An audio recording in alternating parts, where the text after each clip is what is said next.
Bueno, ante todo, buenas tardes a todos. Este es un horario complicado para hacer presentaciones, sobre todo estamos haciendo digestión y el sueño puede hacer de la suya. La presentación, bueno, este es el título que tiene, vamos a hacer una pequeña breve introducción a solicitud básicamente de todo el equipo que hoy me acompaña aquí para mencionar algunos de sus elementos. Although I will be making the presentation in Spanish, all the slides are in English, so you can follow if you want. It's okay. Entonces, la idea que... Lástima, no se ven las cosas. Va a haber muchas imágenes. La idea que sugerían los colegas era quizás comenzar la presentación explicando que vamos a estar hablando de nuestras experiencias, pero quizás introducirle un poco con los tipos de retos a los cuales nos enfrentamos en nuestro país. O sea, tipos de retos, por ejemplo, muchos sitios bloqueados para Cuba, para acceder a información valiosa, importante, y así es difícil trabajar. O vivir con cosas como unas velocidades de internet muy lentas, pero creo que Patrick tuiteó algunos hints sobre el tema de la velocidad, de su experiencia. Sin embargo, no vamos a hablar de estas limitaciones, sino las cosas que podemos hacer a pesar de esto. O sea, ignoremos por un momento cuál es nuestra realidad, ignoremos por un momento que no tenemos este tipo de restricciones ni estas limitaciones ahora en nuestra actividad, y veamos, adentremos en la historia de cómo nosotros hemos vivido un grupo de experiencias que queremos hoy compartir con ustedes. Todo ello, cuando valoramos qué título utilizar para la presentación, bueno, la mayoría apostó, bueno, hagamos la presentación de DevOps desde las trincheras cubanas. Esto tiene un componente mayormente, a diferencia de la presentación que me antecedió de ayer, que está enfocado al proceso productivo y no tanto, digamos, una oficina de IT para proporcionar servicios como tal. De hecho, nuestros equipos de operaciones tienen un rol que está limitado, van a verlo como parte de la presentación. Ahora, hablar de DevOps desde Cuba es un poco, digamos, un espectro que no podemos cubrir, por tanto vamos a hablar fundamentalmente de las experiencias desde nuestra división. O sea, básicamente, a modo introductorio, nuestra división está ubicada en Villa Clara. O sea, tenemos un equipo de desarrollo pequeño, 25 desarrolladores.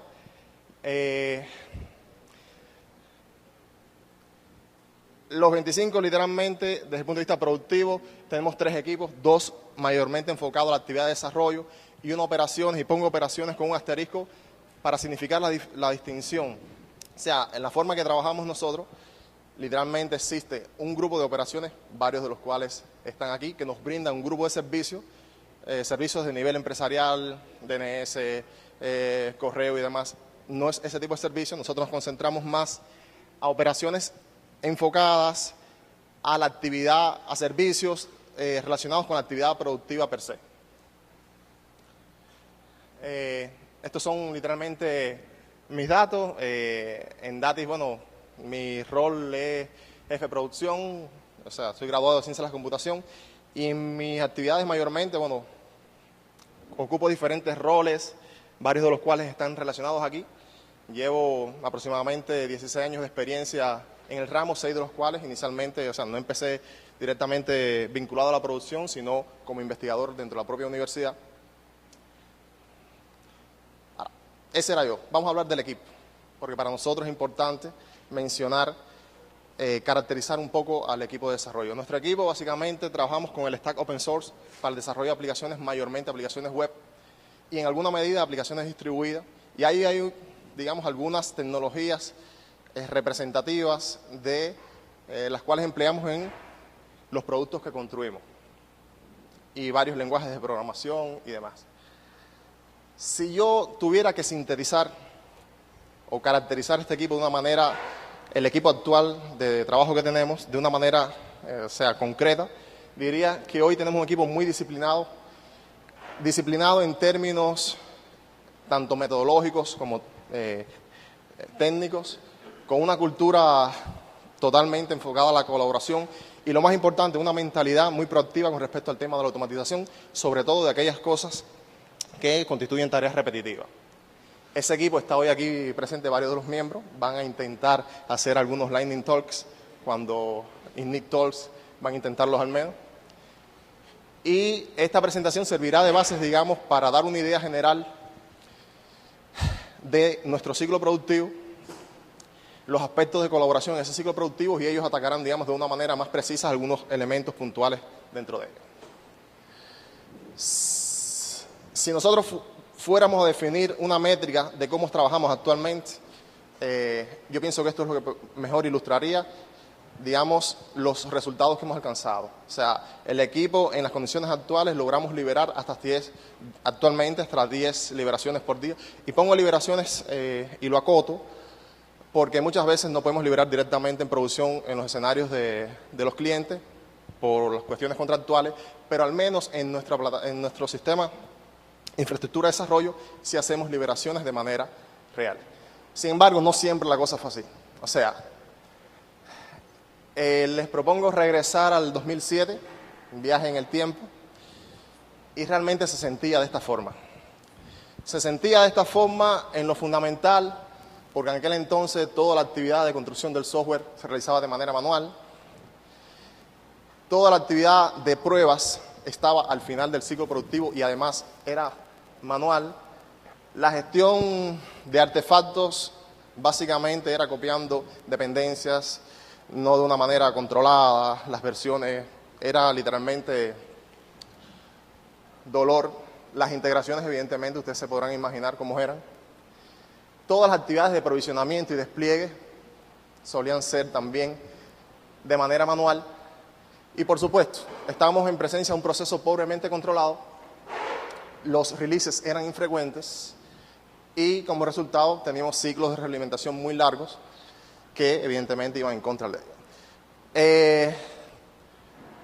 Con toda intención, el equipo identificó un enemigo al cual enfrentarnos. O sea, buscamos unas formas de ponerle nombre a lo que nos enfrentamos, al menos los teníamos bien caracterizados. Inicialmente parecía una tarea titánica, una tarea, era una deuda tan grande que no sabíamos cómo enfrentarla. Así que nuestra primera apuesta fue identificar la metodología de desarrollo de moda en el momento, adoptarla sin entenderla, identificar la herramienta más rimbombante del momento, en este caso el Team Foundation Server, adoptarla, pensando que con esto se solucionarían la mayoría de nuestros problemas. La realidad fue otra.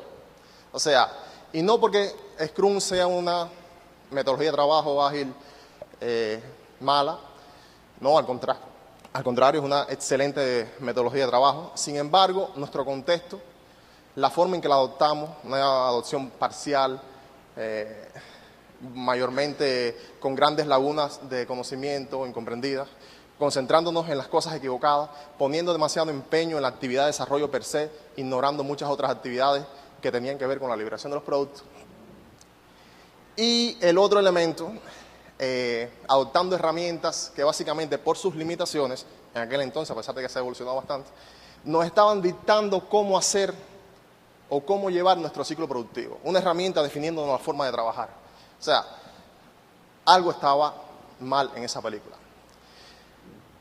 Sabíamos que teníamos que movernos del lugar que estábamos, lidiando con la incertidumbre, sin claridad exacta de cuál era el camino que deberíamos tomar y constantemente, o sea, deberíamos estar haciendo ajustes en la dirección de modo tal que pudiéramos salir del estatus en el cual nos encontrábamos.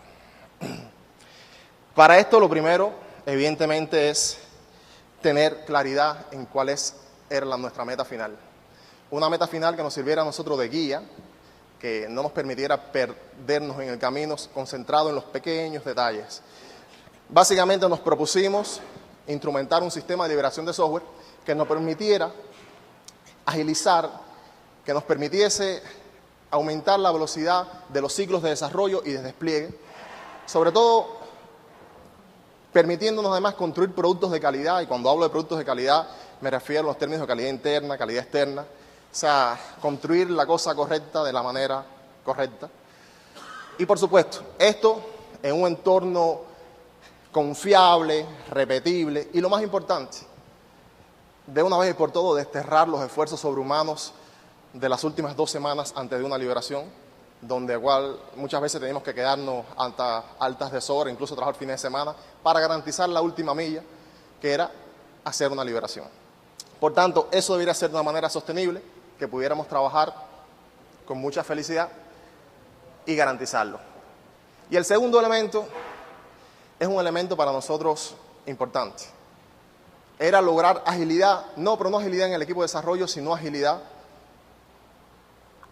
como empresa, que nos permitiese, o sea, contar con una ventaja competitiva a partir de reducir los tiempos a mercado de estas aplicaciones, que pudiéramos estar monitoreando los cambios de una manera constante y poder adaptarnos y evolucionar, digamos, con agilidad para enfrentarnos a los retos y desafíos.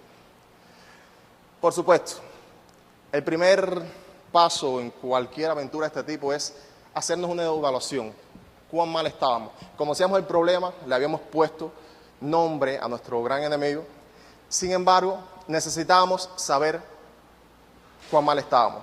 A mí me gustaba mucho la presentación hoy de Bridge, que presentaba el modelo de madurez para evaluar el monitoreo. O sea, el libro de Jeff Humble y David Farley de Continuous Delivery se presenta un modelo de evaluación del nivel de madurez en Continuous Delivery.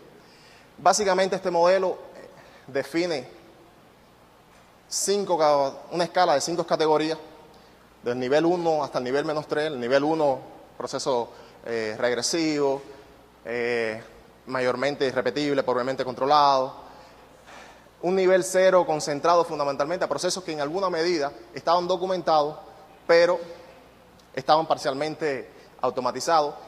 Ya el nivel 1 enfocado a procesos que pudieran clasificar, digamos, procesos automatizados y aplicados en el ciclo completo de vida de la aplicación.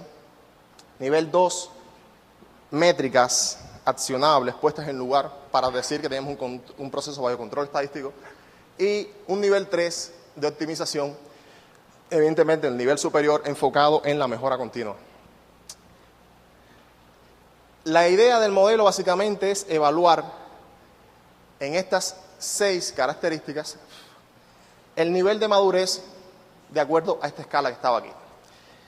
Lo que fue para nosotros revelador fue que cuando hicimos el ejercicio no podíamos dejar de ver que en todas y cada una de estos grupos nuestra evaluación era literalmente la peor. Eso en aquel entonces. Y entonces esta es la esencia. Teníamos que cambiar el enfoque. O sea, no podíamos intentar, o sea, parafraseando la cita de Einstein, no podíamos intentar resolver los problemas utilizando la misma mentalidad que estamos usando cuando dimos lugar a ellos. O sea, un cambio era vital en este sentido. Debíamos proyectar una solución informada, con conocimiento. Deberíamos concentrarnos en un conjunto de principios que literalmente nos mantuviesen en el camino adecuado. No adoptar prácticas no respaldadas en esos principios. Hablamos de prácticas que se pudiesen como una forma de expresar esos principios por los cuales íbamos a apostar. Y por supuesto, herramientas como una forma de materializar, o sea, herramientas de software, materializar ese sentido. La gran lección es que el orden tiene implicaciones. O sea, uno de los errores y de las lecciones aprendidas de la manera dolorosa para nosotros fue anteponer prácticas y herramientas a un conjunto de valores y principios a los cuales adherirnos y darle seguimiento y que nos permitieran tomar decisiones de la manera correcta. Por supuesto, no basta con tener claridad de cuál debe ser la apuesta, cuál debe ser el camino, sino que debemos tener también en lugar un mecanismo para identificar principios, prácticas y herramientas, probarlas, evaluarlas y basado en esos resultados, identificar si debíamos adoptarlas o debíamos descartarlas. Y esto realizarlo de manera cíclica de modo tal que nos permitiera ir incorporando de manera gradual diferentes niveles de estas decisiones. Sin embargo, el contexto importa. O sea, prácticas que funcionan en determinados contextos no son copiables, exportables, adoptables en otros escenarios que tienen otras características. Y este es el mensaje esencial que quisiéramos compartir con ustedes. Ninguna actividad de desarrollo posiblemente de equipos involucrados en la producción pueden existir similitudes, pero hay que concentrarse en las diferencias. Y esas diferencias son las que marcan en buena medida si no funciona, si la debo adoptar o no. Uno de los peores errores, recuerdo haber conocido, que hayamos cometido como parte de este proceso de evaluación, es el seguimiento de recetas dictadas en otros contextos que le funcionan a otros equipos y que en la práctica nuestro contexto tenía características diferentes. Lo importante es no perder de vista la importancia del contexto. Evidentemente, toda esta actividad de promover, de concientizar al equipo de desarrollo, lleva esfuerzo, lleva fomentar que no desfallezcan las fuerzas a la hora de ir evaluando las diferentes herramientas y prácticas. Y pudiéramos decir que desde el punto de vista del conjunto de principios por los cuales apostamos en los inicios, fueron los principios Lean. O sea, aquí se recogen los 9 principios fundamentales y tienen un enfoque como conjunto de valores que trasciende la simple adopción de una práctica. O sea, el concentrarnos en la optimización del todo, en pensar la calidad de manera estructural como parte del sistema productivo, no calidad al final. Involucrar a todo el mundo. Los sistemas deben ser construidos por aquellas personas que los viven, no diseñados a priori por personas que ni siquiera son parte de ellos. Y por sobre todas las cosas, no pensar que cuando terminamos el trabajo todo está hecho. Mantener la mentalidad de crecer constantemente. Por supuesto, Lean tiene relación con la agilidad, pero sobre todo en la guía de esa transición hacia la agilidad a partir de que nos proporciona el contexto necesario para alcanzar la agilidad en términos de aceleración en la liberación del software, reducir el tiempo de feedback de los clientes y sobre todo explotar al máximo nuestras reservas de eficiencia. Muchas veces traducidas en actividades repetitivas, Yadier creo que mencionaba varias de ellas en su presentación anterior. Y hay una distinción importante que quisiera hacer. La agilidad, o sea, el desarrollo ágil, fundamentalmente está enfocado a prácticas para la producción iterativa de funcionalidad. O sea, el desarrollo ágil. La agilidad, en contrario, está concentrado en incrementos de valor para el negocio, no ciclos de desarrollo.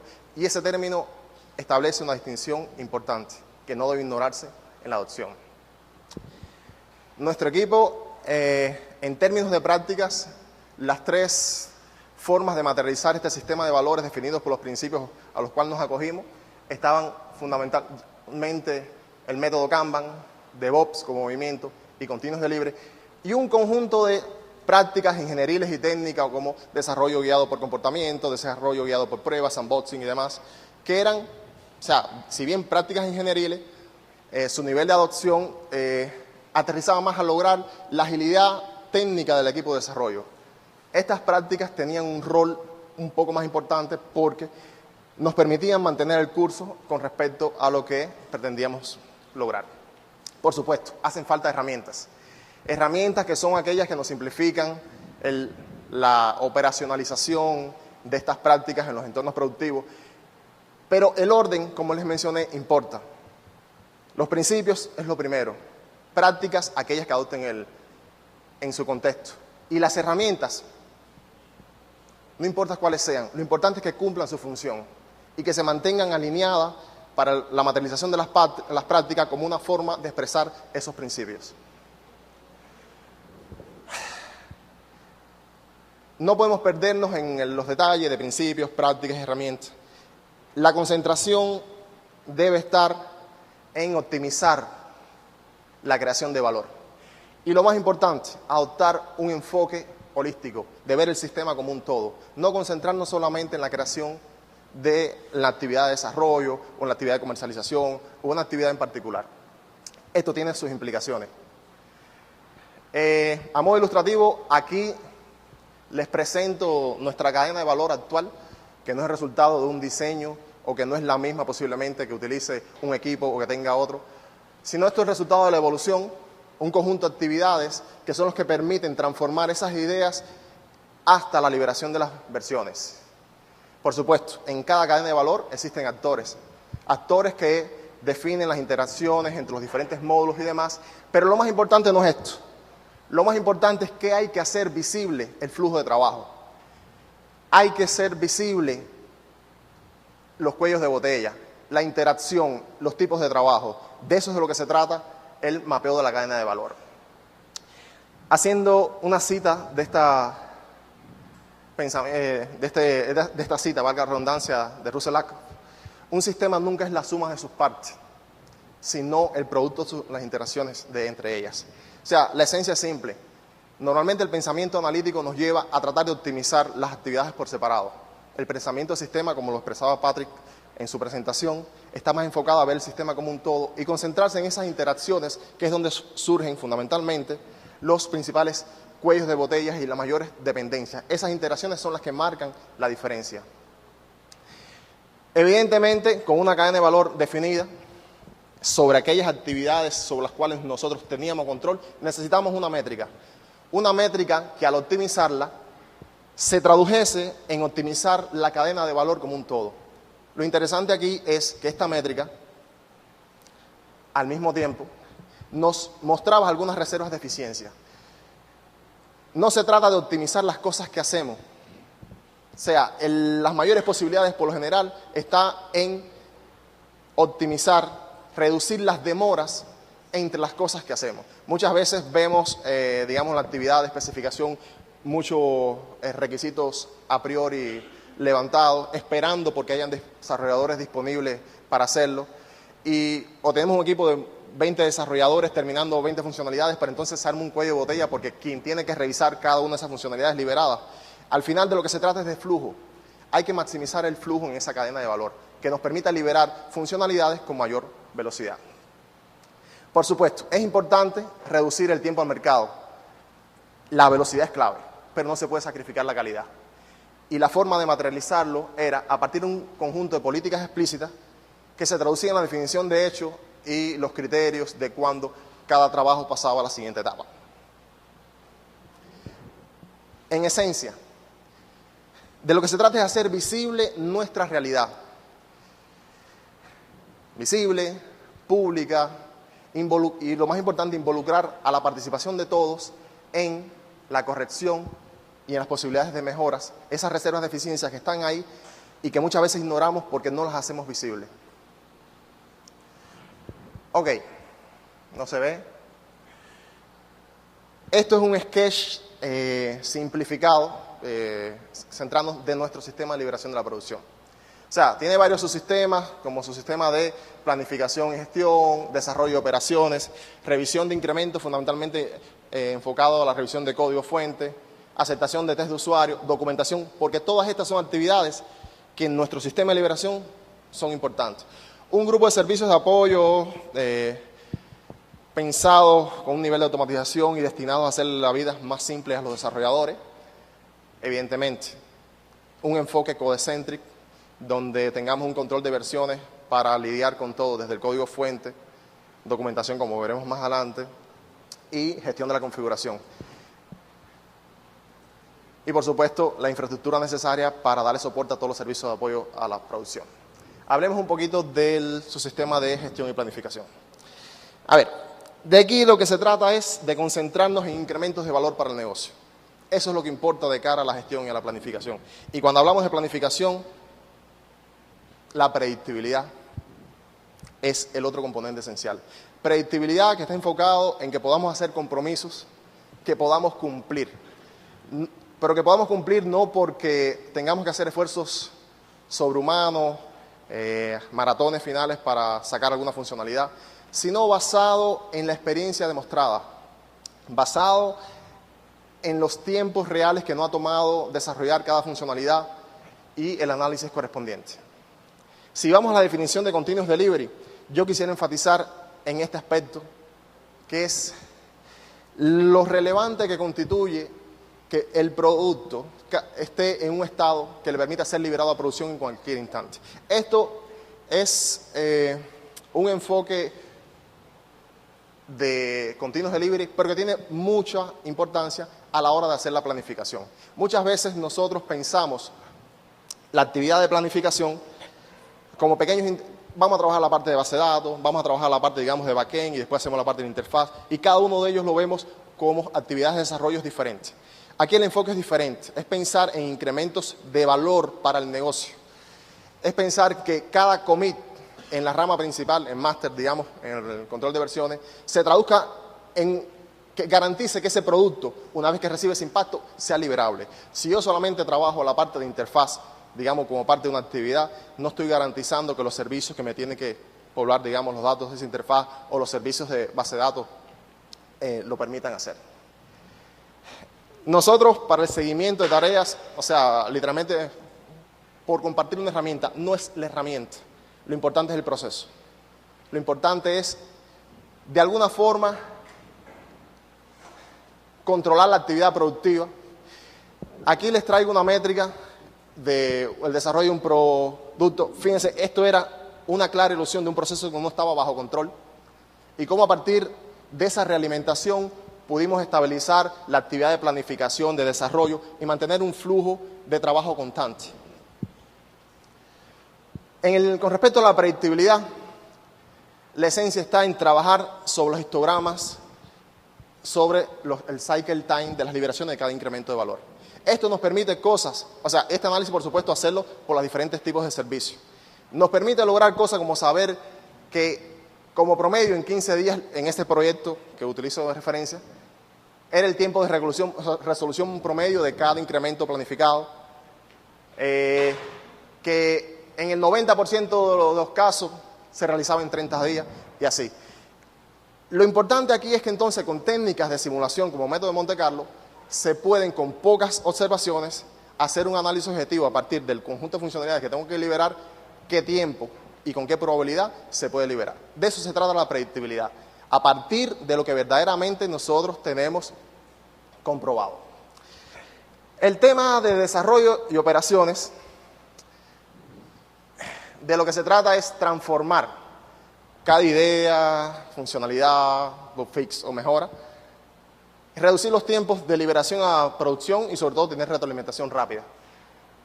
El equipo de desarrollo se concentra en producir funcionalidad y aquí lo más importante entonces es lograr agilidad desde el punto de vista técnico. La actividad de desarrollo nosotros normalmente utilizamos JIT y GitLab, pero no importa cuál sea, las herramientas no deben ser un medio, no deben ser el fin.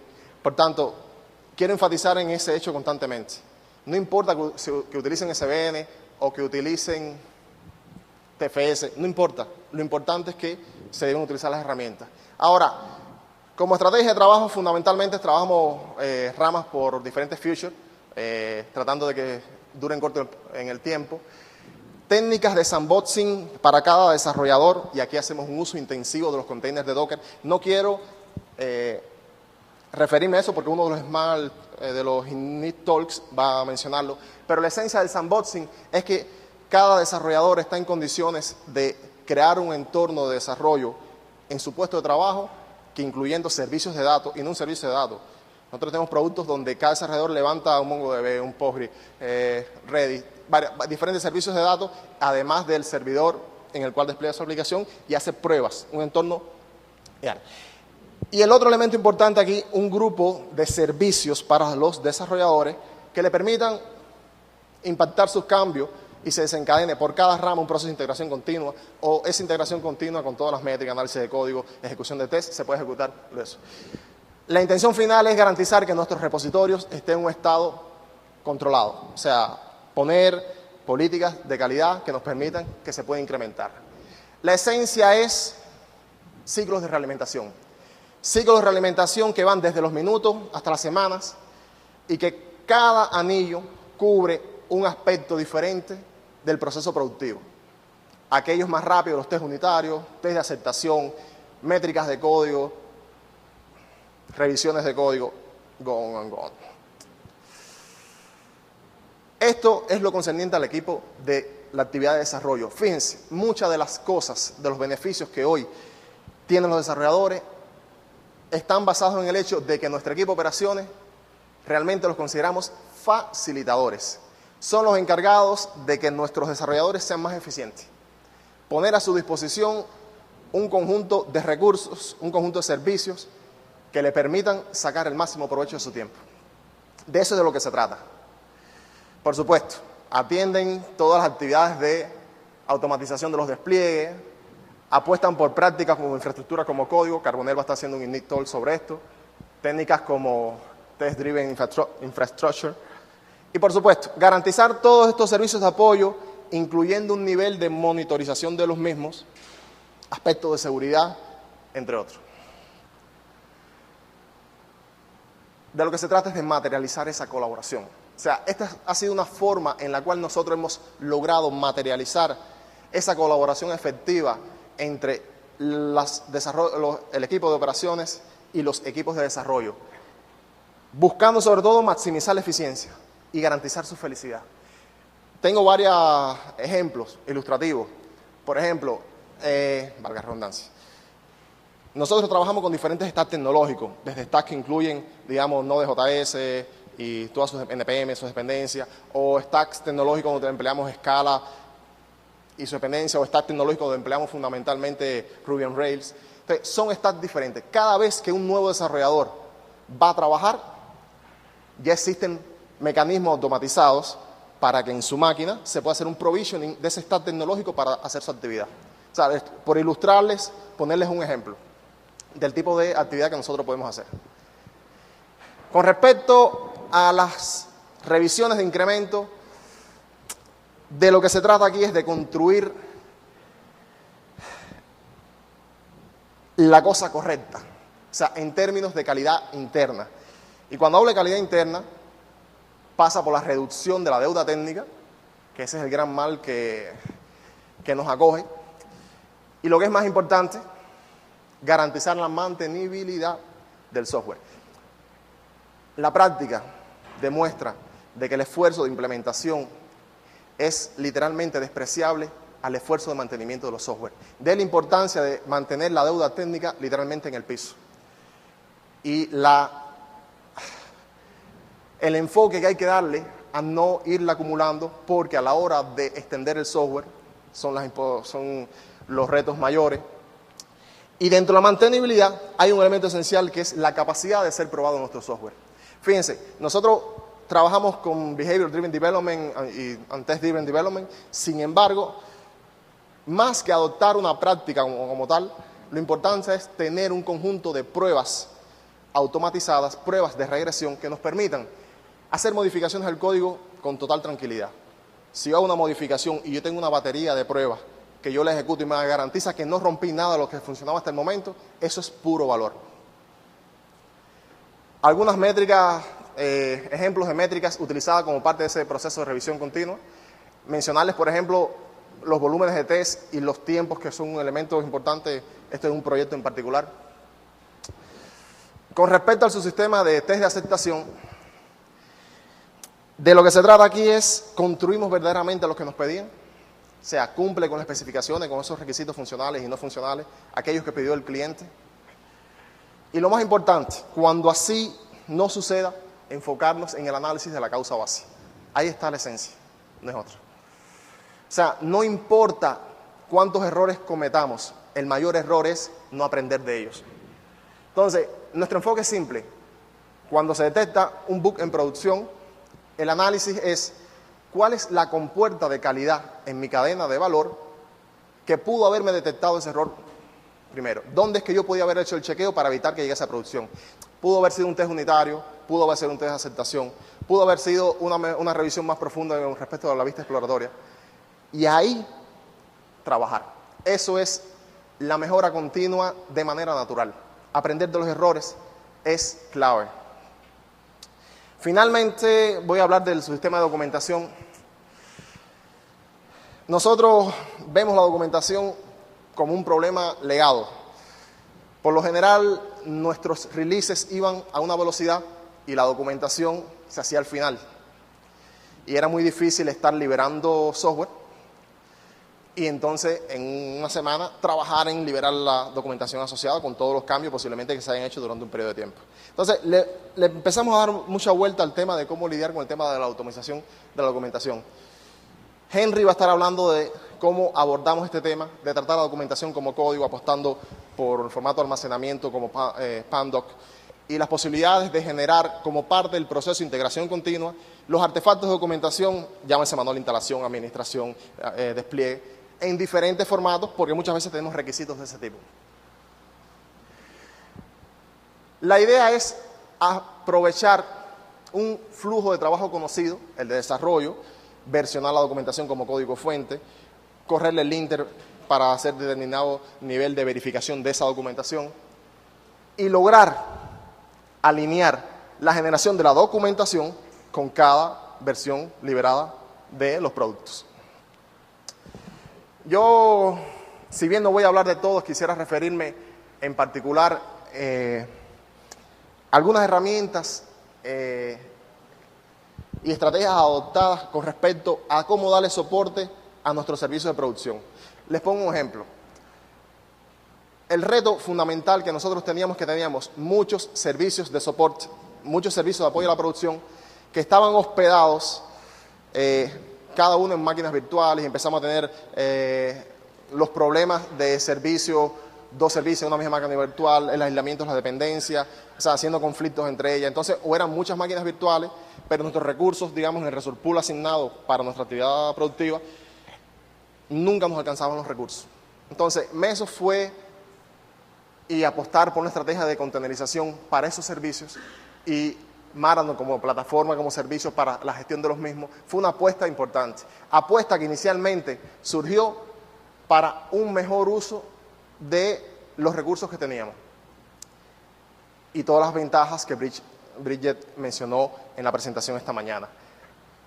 Lo gracioso es que al a apostar por esta conjunto de tecnología, básicamente lo que hicimos fue extenderlo a nuestros productos. Parte de la arquitectura de los despliegues ya literalmente se iban con ellos y le sacamos el beneficio en toda su dimensión. De esto va a estar hablando Juan Carlos cuando haga. Esto para nosotros fue algo que nos cambió bastante la dinámica de pensamiento. No solo porque mejoramos la utilización de los recursos, sino que simplificamos toda la actividad de provisionamiento. Cada máquina virtual era similar a la otra. Antes teníamos máquinas virtuales con diferentes características. Ahora todas las máquinas virtuales que creamos tienen las mismas características. Mesos instalados, Zookeeper, no sé qué, no sé qué. O sea, es simplificación. Y el segundo elemento es la unificación del despliegue. Cada despliegue para nosotros literalmente es de igual forma, solo con una imagen de Docker diferente. Sin embargo, si esto bien es motivo de alegría, de celebración, deberíamos hacer algunas reflexiones finales.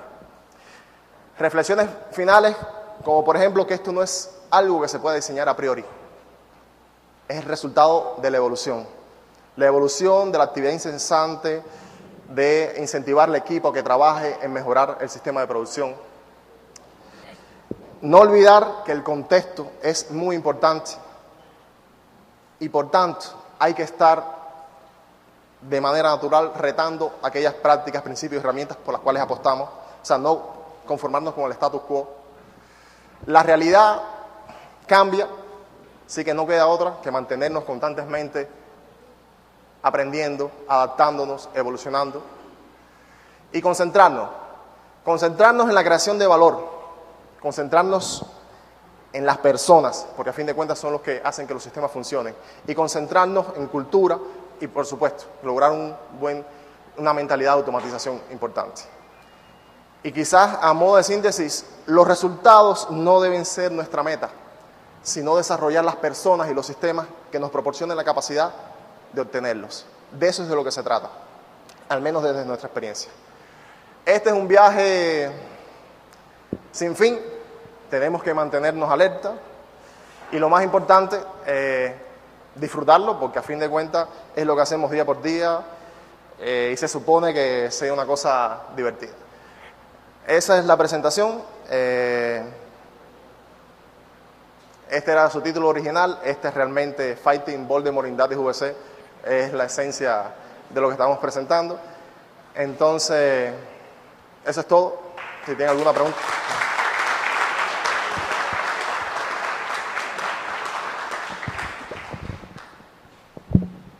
Questions.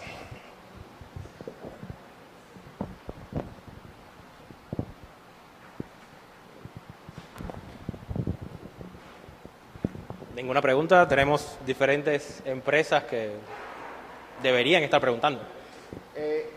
Acotar algo. No es una receta, se trata de nuestras vivencias, nuestro enfoque. No es algo que se pueda extrapolar posiblemente, pero como filosofía, como pensamiento de abordar la problemática, así es como hoy, digamos, luego de 7, 8 años, tenemos la idea a lo cual nos hemos enfrentado. O sea, cada cadena de valores diferente en los diferentes escenarios, diferentes contextos. Entonces, de lo que se trata fundamentalmente es, bueno, cuál es lo que se ajusta a mi contexto y cómo lograrlo.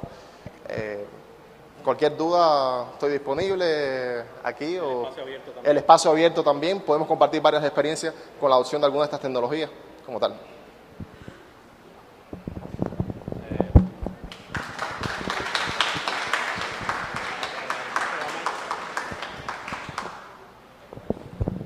Ernesto, we would also thank you for your presentation.